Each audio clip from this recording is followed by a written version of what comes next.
이제 쌍무계약의 결련성 세 번째 제도입니다. 동시이행의 항변권이죠. 조금 전에 봤듯이 결련성과 관련된 제도, 자, 성립상의 결련성과 관련된 상황이었습니다. 그 다음 여기 존속상의 결련성과 관련된 상황이었고 위험부담 이거 봤죠? 그 다음 세 번째 이제 이행기에 매도인이 자신의 인도 의무 이행하지 않으면서 상대방에게 돈을 달라고 하는 경우 이게 이행상의 결련성 상황입니다. 이행상의 결련성 문제이고 이때 등장하는 게 동시이행의 항변권이라는 것. 이 상황. 자, 동시이행의 항변권의 쌍무계약에 있어서 당사자 일방은 상대방이 채무를 이행하거나 이행 제공을 할 때까지 자기 채무 이행을 거절할 수 있는데 536조 거절할 수 있는데 이것을 동시이행의 항변권이라 합니다. 얘는 이행상의 결련성과 관련된 제도이죠. 이 제도의 취지, 이행에 있어서도 의존관계이니까 동시에 이행하도록 하는 것이 공평과 신의칙에 부합합니다. 그래서 본조는 자, 이 536조는 당사자 일방은 상대방이 채무 이행을 제공할 때까지 자기 채무 이행을 거절할 수 있는 이행상의 결련성을 실현하려고 이렇게 만들어둔 자, 조문입니다. 동시이행 항변권이 성립하기 위한 요건인데요. 일단 동일한 쌍무계약에서 각 당사자가 대가적 의미를 갖는 채무를 부담할 것. 그러니까 쌍무계약일 것 이거 아닙니까? 그 다음 중요한 거 상대방의 채무가 변제기에 있어야 되겠죠. 변제기. 그러니까 내가 상대방에 대해서 갖는 채권의 변제기가 있을 테고 상대방이 나에 대해서 갖는 채권의 그 변제기가 있을 거야. 양 당사자가 모두 변제기에 있어야 동시이행의 항변권을 행사할 수 있는 거예요. 그런데 자, 권리 행사자의 상대방 채무가 변제기에 있지 않다면 내하고 상대방하고 자, 내가 지금 채권자인데 아직 변제기에 있지 않아. 근데 상대방이 나한테 갖는 이 권리는 변제기에 있어. 나는 이행을 해야 돼. 상대방은 아직 이행할 타이밍이 아니야. 이때는 나는 동시이행 항변권 행사할 수 없다 이 말입니다. 예를 들어서 자, 갑이 을에 대해서 갖는 채권의 변제기가 2024년 12월 1일입니다. 예를 들어서 반대로 을이 갑에 대해서 갖는 변제기가 2024년 11월 1일입니다. 11월 1일. 자, 만약 을이 여기서 기준이 지금 을입니다. 만약 을이 2014년 11월 2일에 11월 2일이면 을은 갑에게 청구할 수 있죠. 반대로 여러분 갑은 11월 2일에 을한테 돈 달라고 할 수 있어 없어? 아직 여러분 12월 1일 아직 지나지도 않았습니다. 오지도 않았어요. 그죠? 그러니까 11월 2일에는 갑은 을한테 요구할 수 없어. 반대로 을은 당연히 이행기니까 요구할 수 있는 것이고. 자, 이렇듯 11월 2일에 갑에게 의무이행 청구할 경우에 갑은 동시이행하자고 항변할 수 있다 없다? 없다.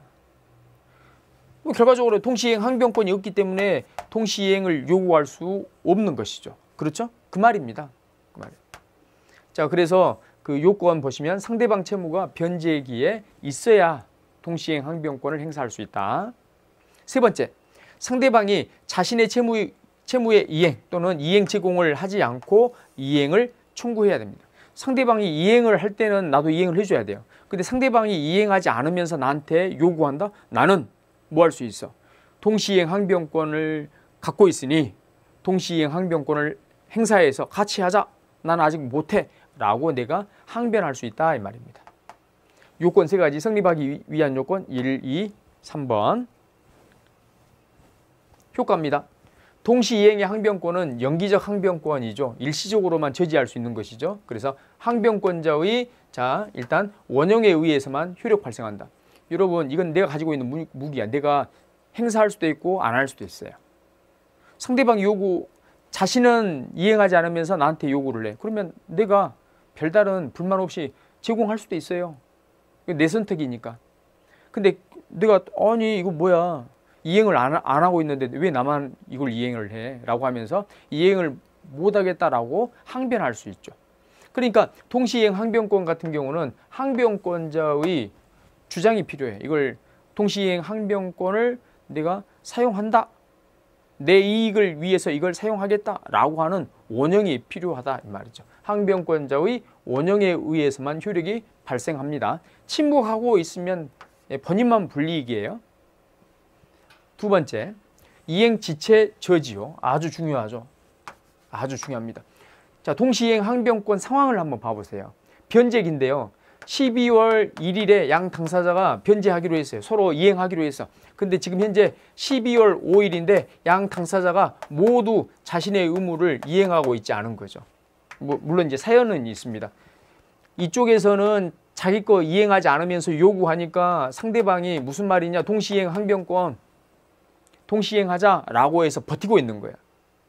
그러니까 이행기가 지났지만 지금 여러분 지금 이 상황 동시이행 항변권을 행사할 수 있는 상황이라는 것은 양 당사자가 아직 엄밀히 말하면 자신들의 의무를 이행하고 있지 않은 상황입니다.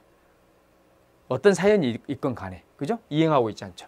자, 그러면 결과적으로 보면 양 당사자 모두가 지금 잘못을 하고 있는 거 아닙니까? 의무를 이행하고 있지 않은 거니까 잘못하고 있는 거죠. 이 잘못하고 있는 상황에 이행지체라고 하는 이걸 인정해서 어떤 실익이 있냐 이 말이죠. 어차피 똑같이 이행지체하고 있는데, 그래서 법적으로 이거 이행지체를 인정하는 거 소모적이다, 아무 의미가 없다라고 해서 이행지체 책임을 인정하지 않습니다.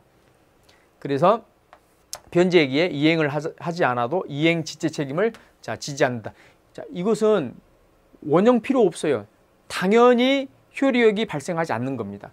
당연효입니다. 당연효. 당연히 자, 이 이행지체 저지효가 인정이 되는 거예요. 당연효입니다. 상대방의 반대 급부가 있을 때까지 이자도 발생하지 않습니다. 어떤 책임도 발생하지 않는다. 그래서 이 노란색 보시면 변제기가 도과했더라도 동시에 이행하지 않은 상태에서는 당사자 모두가 잘못이기 때문에 서로 간에 굳이 이행지체를 언급할 만한 실익이 있다 없다? 없다. 그 다음 세 번째 효과입니다. 상계금지. 자, 상계금지효. 이게 무슨 말이냐면, 자, 여기 갑이라는 사람이 있어요. 이 사람의 권리가 A인데, 자, 을이 있습니다. 을이 이 A의 그 권리에 대해서 야, 동시이행하자. 그래서 동시이행 항변권이 붙어 있어.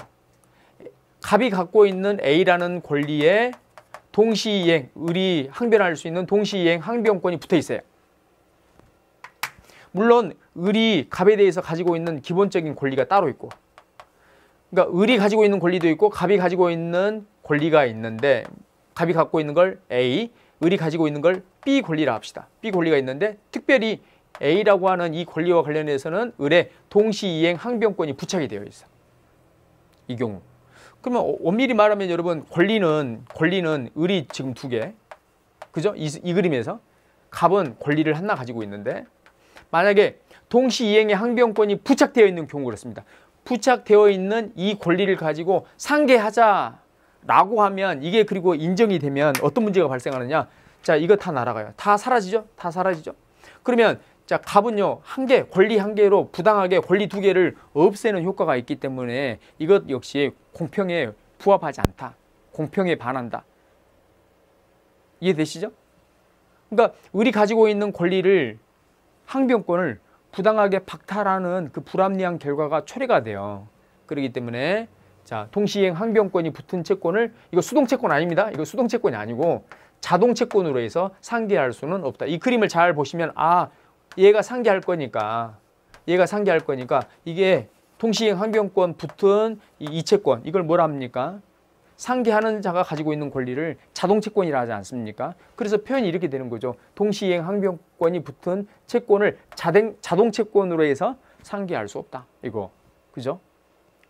그 다음 네 번째, 소송 중 동시이행 항변권을 행사했다. 그때 법원은 원고 패소 판결이 아니라 자, 원고 일부 승소 판결을 해야 됩니다. 원고 일부 승소 판결, 이것을 상환 이행 판결이라 하는데요. 이게 무슨 말이냐면, 예를 들면 여러분, 원고가, 자, 여기 이제 원고가 있습니다. 원고가 돈을 달라고 소송을 제기해요. 돈 달라고 소송을 제기했는데 도중에 보니까 갑자기 피고가 뭐라고 하냐면, 내가 돈 주는 거 맞는데 중요한 것은 나도 애한테 받을 돈이 있거든요.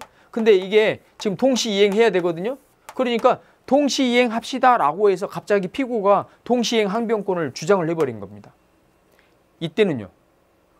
이게 계약이 동시이행 관계이고 진짜 피고 말이 맞다면 어떻게 해줘야 돼요? 자, 피고는 원고에게 예를 들면 원고에게 얼마를 받음과 동시에 원고한테 일단 받아야죠. 원고에게 얼마를 받음과 동시에 무엇을 이행하라 이렇게 나와요. 그죠? 그래서 피고는 원고로부터 주택 인도를 받음과 동시에 우리가 좀 전에 그 사례를 가지고 보면 주택 인도를 받음과 동시에 원고에게 대금 얼마를 지급하라 이런 판결로 나온다고요. 이런 판결이 상환 이행 판결입니다. 서로 간에 상환 이거예요. 서로 간에 이행하라고 하는 이 판결로 나옵니다. 만약 상환 이행 판결이 없잖아요. 없으면 어떤 문제 발생하느냐. 일단 원고가 소를 제기했죠. 항변권이 있더라도 일단 알았고 일단 판결 원고가 원하는 대로 판결을 그냥 때려줘요. 피고는 원고에게 얼마를 지급하라 이렇게. 그러면 피고 입장에서는 억울하겠죠. 그럼 피고는 어떻게 해야 됩니까? 일단 이 소송에서는 패소를 하고요. 피고로서는요. 별개의 소송을 여기 제기를 해서 원고를 상대로 해서 예를 들면 그 주택을 달라고 한달지 이 그림에서는 지금 주택이지 않습니까? 주택 달라고 별도로 소송을 제기해야 돼. 그럼 이렇게 돼버리면 상환 이행 판결이 없을 때는 각각 다 별개의 소송으로 해야 되니까 그러면 판사가 다 다른 사람이잖아요. 판사가 다른 사람이고 여기에서 우리는 지금 이게 동시이행 관계이고 다 이걸 전제해서 이렇게 이야기를 했지만 현실에 있어서는 판사가 보기에 따라서 이건 원고의 주장이 맞는데 피고 너는 이게 이상한데? 그러니까 재판부끼리 다른 판결을 할 가능성이 커요. 다른 결론을 낼 가능성도 분명히 있습니다. 그래서 판결에 있어서 모순이 발생될 가능성이 크고요. 그 다음에 소송 경제에도 이게 부합하지 않습니다. 그래서 이런 어떤 불합리한 점을 해소하기 위해서 상환 이행 판결이라고 하는 제도를 이렇게 또 인정하고 있다라고 하는 거. 이거 꼭 기억해 두시기 바랍니다. 이거 시험에 잘 나오죠, 이것도. 네. 동시이행의 항변권 그 효과 이거는 시험에 잘 나오는 부분입니다. 일단 여러분 이해는 되시죠? 이해 안 되면 안 됩니다.